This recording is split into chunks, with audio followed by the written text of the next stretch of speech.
Our first panelist, his name is Ric O'Connell. He's the director of GridLab. He'll probably take a moment to briefly introduce himself, but he is joining us remotely.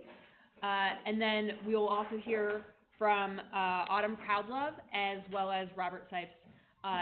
One thing that I will note for this next panel is we will, because of how Ric is joining us to speak on expertise to enable grid modernization, we will take questions for Ric right after he speaks, so we'll allow about 5 minutes for that, and then we'll hear from Autumn and Robert.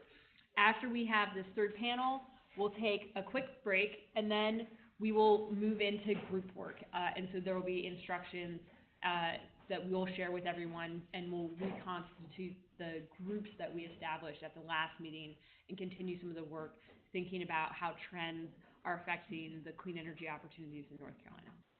With that, though, Ric, the floor is yours. Great. Thank you, Leah. Can everybody hear me okay? Is the audio all right? A little echoey. Head nods and thumbs up. Okay, great. Well, first I want to apologize for not being there in person.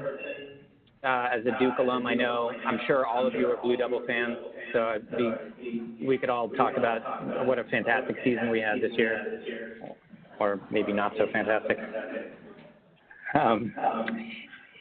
Let me just introduce myself and GridLab. GridLab is a relatively new organization. We're about 2 years old, and we provide expertise to policymakers and advocates on technical grid issues. And so I work on both the distribution side, which we're going to talk about today, as well as the wholesale side. And I work around the country. My team helps folks think through some of these complex technical issues at the state level, at the RTO level, and at the national level. But let's talk about what we're going to talk about, which is grid modernization, which is a super exciting topic, I promise you. And so what I wanted to cover in just a few minutes was just a brief introduction to grid mod, and I know you're going to have other speakers that are going to give you a little bit more color that are specific to North Carolina. I'm really going to talk about the experiences across the country and in various different states. So I'm just going to start by why are we doing grid modernization? Why are we talking about it? What are typical grid modernization investments? What are some of the pitfalls? What are some of the best practices? And what have some other states done? And then we can talk a little bit about what stakeholders like yourselves, how you can be involved in grid mod.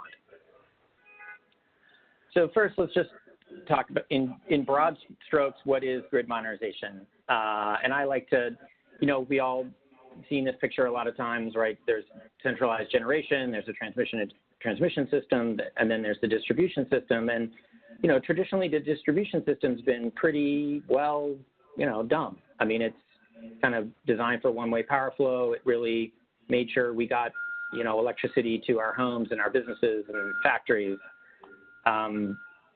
But now we have all these new technologies. We have demand response, we have distributed generation, we have storage. So we want to be able to integrate in these, more advanced technologies into our grid.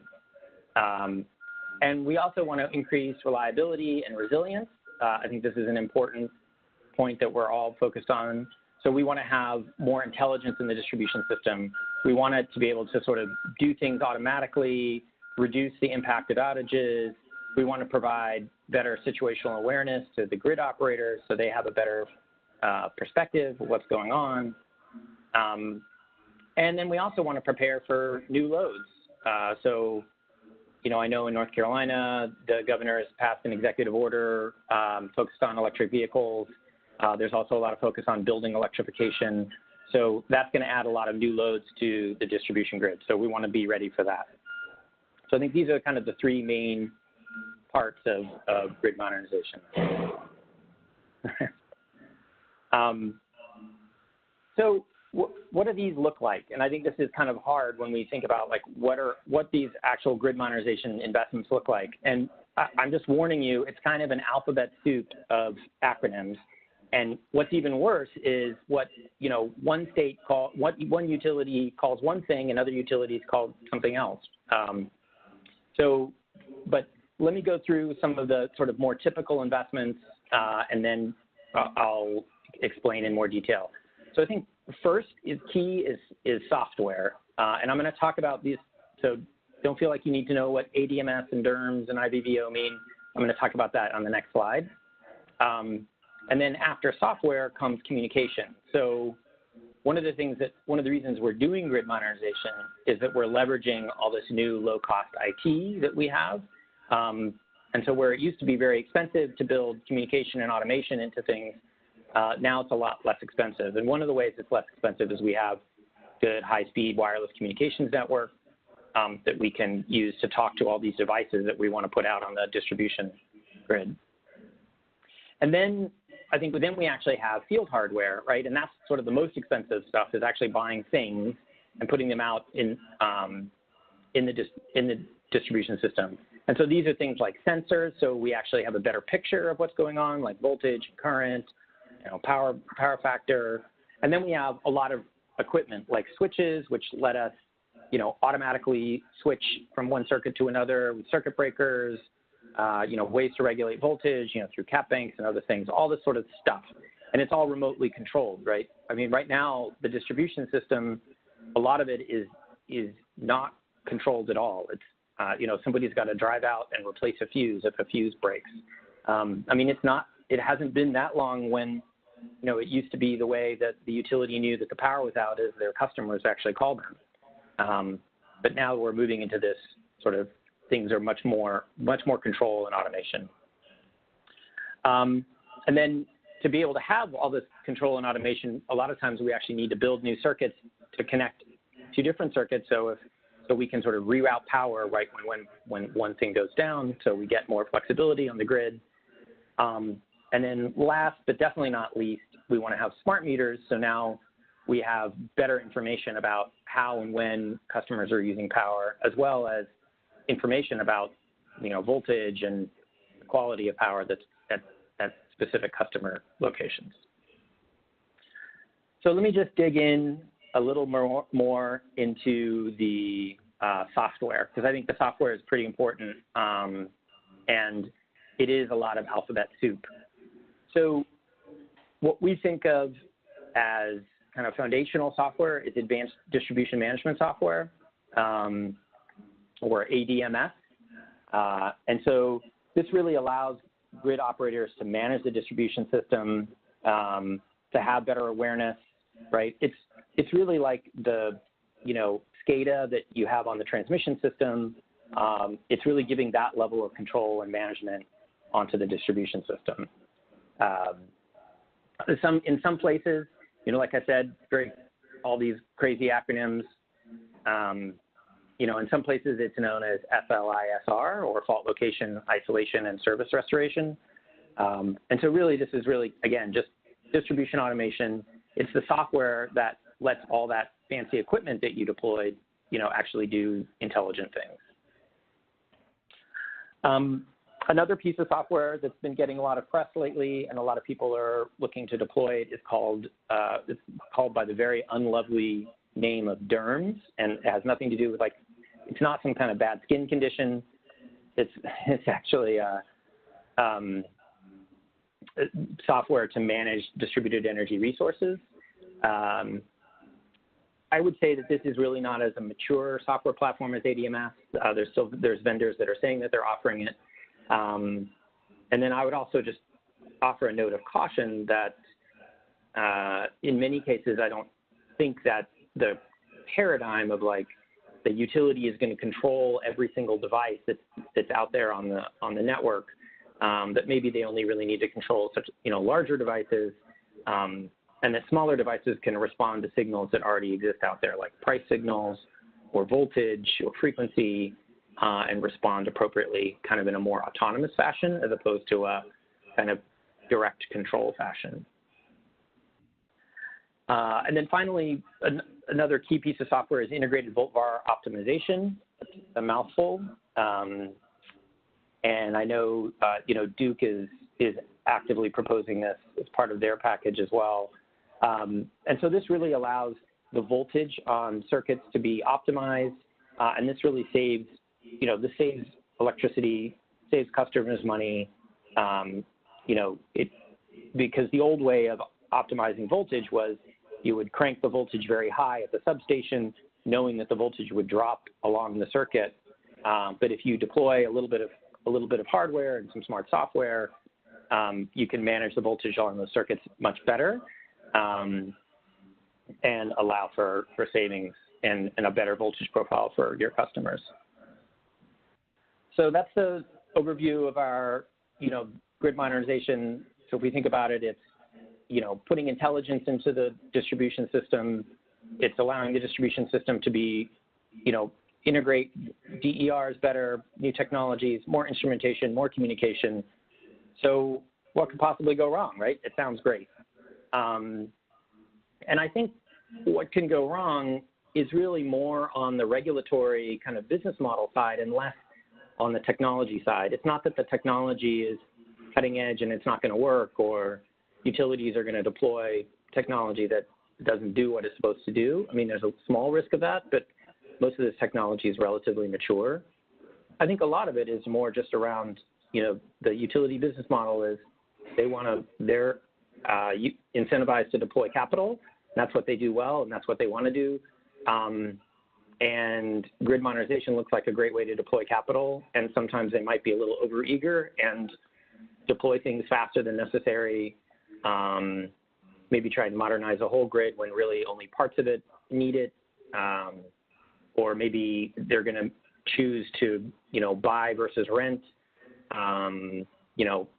instead of using the sort of Amazon Web Services, they're going to, let's say build their own infrastructure. This is I think a big issue with communications. Or also, there's a whole nother topic of non-wire solutions or non-wire alternatives that maybe are, alternatives to traditional grid upgrades, but maybe it's less capital deployment for the utility that might be less interested in doing such a thing. I think the other big issue, and this is one that I think a lot of people are thinking hard about, is that cost benefit is really hard to quantify for grid modernization. I think you'll probably see and hear a lot about this. It's not a very straightforward, if we deploy this, you're going to get this much, you're going to get better availability, or there's this much savings. I mean, with some things like volt bar optimization, there's pretty straightforward cost benefit. But for a lot of things, you're spending money building out infrastructure to enable a platform to do other things in the future. And that's harder to kind of justify on a traditional cost benefit analysis. So I think there's a lot of people still trying to figure out how exactly to do this right, and how to make sure that the benefits are real, and they justify the cost. I think Lawrence Berkeley Lab just wrote a new paper specifically for regulators on how to think about cost benefit and in the context of grid modernization.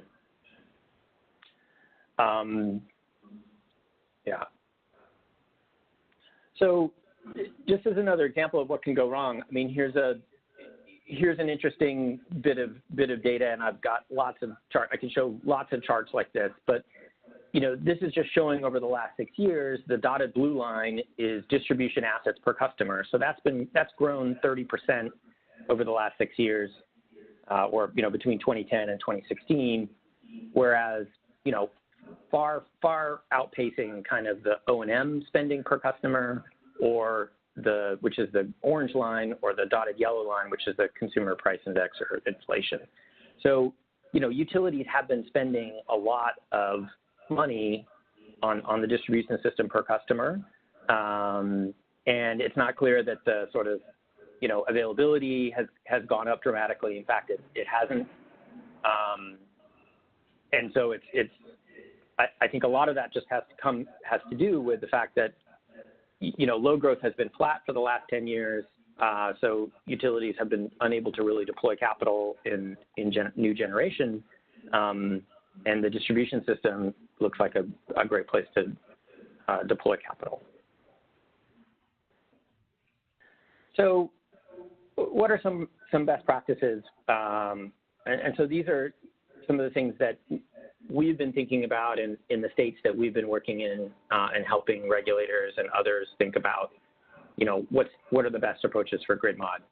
I think number one is to start with integrated distribution planning.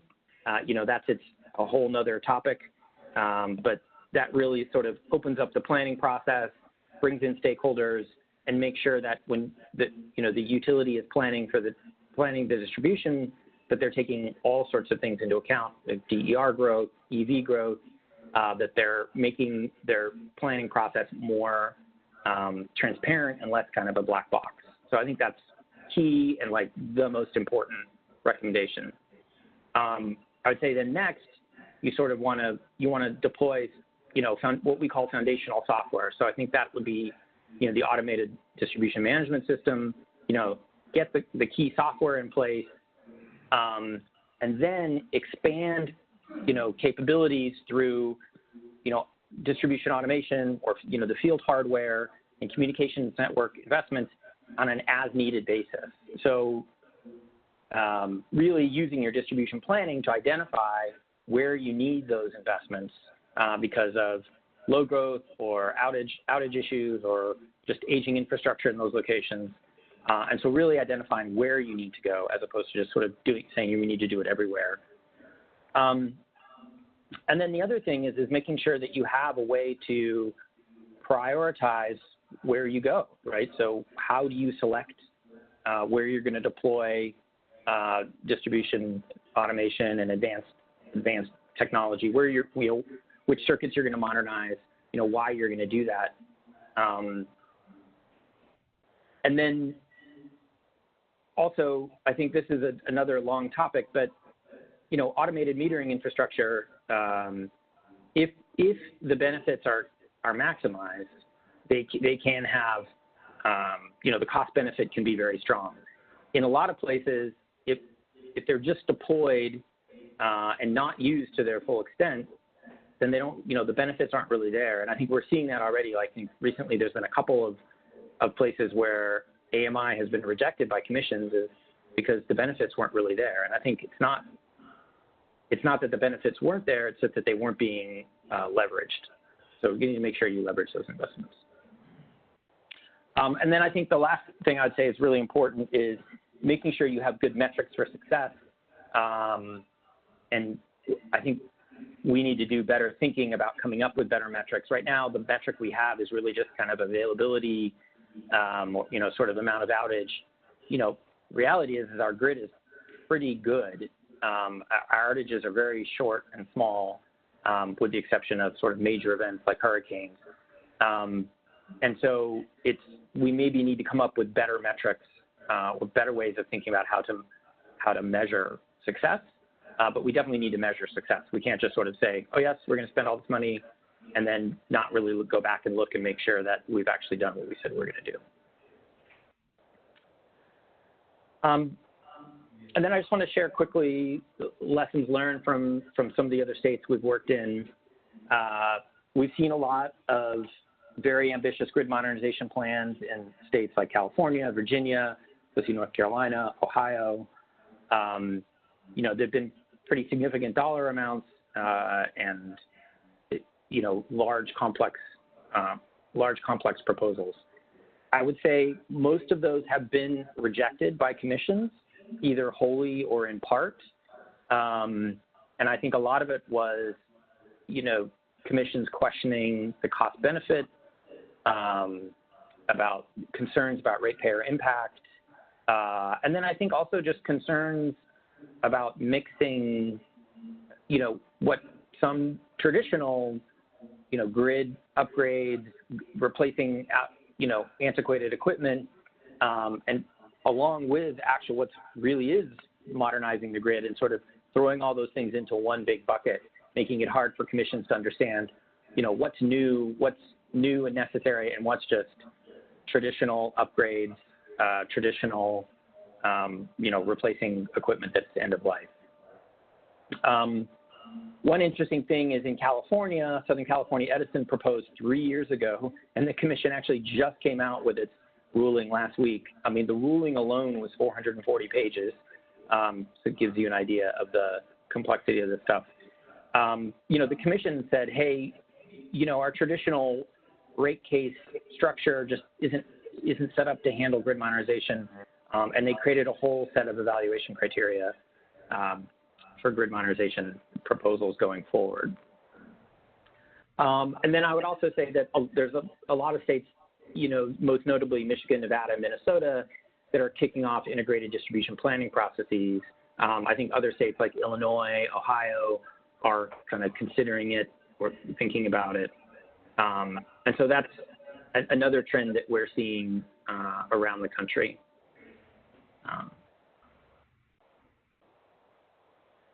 So Leah, how am I doing on time? Because I have one last slide that I can cover, or we can skip that and just go for questions if you would prefer that. Why don't you power through your last slide, and then we can take 1 or 2 questions. Okay. So, and I'm not sure if this applies to DE2 or not, but I would say, you know, I had some comments on what stakeholders can do. And so grid modernization is complicated. It requires, especially up front, I think a lot of commitment of time and energy and resources to really get involved, understand what's going on, and participate in the process. Because, you know, to date, really the distribution system has been somewhat of a black box. We haven't really thought about it very much. And now we're really being asked to think about it, especially if we're going to invest significant capital. And I think, you know, just to reiterate around integrated distribution planning, we want to insist on a transparent planning process that sort of allows for, you know, non-wire solutions, allows for visibility into how the grid is being managed and how DERs can connect. So I think that's super important. And then I think we also want to make sure that all the projects that the, you know, utility is proposing have good benefit cost ratios. You know, I think we saw it recently in California, Southern California Edison didn't bother to, you know, provide benefit cost ratios for many of their projects because it was going to take a lot of time and energy to do that. But, you know, they're asking to spend billions of dollars. And so I think that really helps folks be able to prioritize projects. And then, you know, again, repeating what I'd said earlier, I think it's really important to sort of set up criteria and measure performance. It's not okay to just sort of make these investments and then just assume that the benefits are going to flow automatically.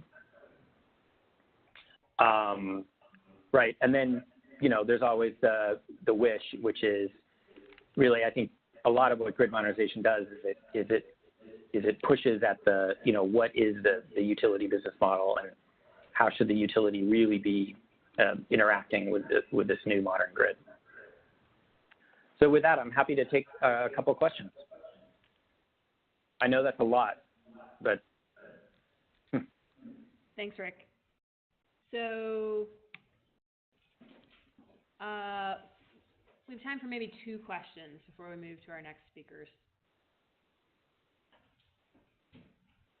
Any questions? Yep, one over here. And then just so that he can hear, I'll repeat your question after you ask it, okay? With all of the integration that is required, it seems like there's a huge data integration challenge. Can you speak a little bit more to integrating all of this data so that we have a full systems approach? Rick, I don't know how much of the question you heard, but the question was about, can you speak about all the different types and sources of data and what needs to be done to make sure that we have an integrated set of data when we're looking at modernization? Yeah, that's a really good question. That's a whole topic of itself. I mean, I think first, you know, that's why I sort of talk about doing foundational software first and sort of getting the software architecture right. So because you are suddenly managing a whole lot more devices and, you know, your data architecture is going to get a lot more complex. But then the second part that I think is really important is about customer data and access to customer data. And so there's something called Green Button Connect, and there's a whole open data architecture that's being pushed that allows customers to sort of get their data. So if you're going to install smart metering architecture or smart metering infrastructure, it's really important for customers when they're doing like big energy efficiency projects, or if they want to do solar. You know, it's really important for like the third-party person who's doing the energy efficiency project or solar or demand response to be able to get all the data about that customer, about their usage, you know, their demand charges, what their usage looks like. So I think it's really important to build into your integrated distribution planning process a commitment that the utility is going to honor Green Button Connect. And not just, you know, there's two versions of Green Button. One is download my data, which lets, you know, an individual user download the data, but the better one is called Green Button Connect, which lets third parties basically, you know, with permission of the customer to directly go to the utility and get all the relevant data. So yeah, I think that's a great question. Okay, Rick, we have one more question. I'm curious to know what's being done to define interfaces that would allow some of the control to be offloaded to microgrids or other true grid edge elements. So, Rick, the question was, what's being done to distribute control to allow microgrids and other technologies at the edge of the grid to play a sort of a control role in management of the grid? Right. Specifically define interfaces that developing those grid edge things can work. Yeah, that's a really good question. I would say that we're still trying to sort of figure this out. As sort of like, what is the role of, you know, let's say you have a campus that is, you know, that's got its own microgrid and the ability to island, or you've got a military base. You know, the thing that's important is really 99% of the time, you know, that's going to be connected to the wider grid. So all the things that the microgrid has, like distributed generation and storage, you know, that needs to be providing services to the broader grid. And then if something goes wrong and it wants to island, at that point, obviously it's islanded. It's not talking to the broader grid. It's got to do its own control. So we really do need to think about, like, how does that microgrid provide services, you know, whatever those services are to the grid, like voltage or generation, in a way that's intelligent. And we don't have a good model for that at this point. We're just starting to think about that. I think places like Puerto Rico are probably going to be on the forefront of that. There's some DOE R&D going on around this, but you know, I think that's a great question and one that has not been answered yet, and we're still kind of thinking through. I would say that if the utility has a good modern grid with good software, you know, there is going to be a way to make that interface happen, but it hasn't been figured out yet. Right. So thank you, Rick. We really appreciate you joining us from afar. If we could Absolutely. Share our gratitude with Rick, and we'll have our next speaker.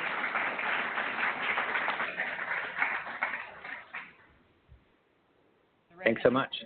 Yeah, thank you, Rick.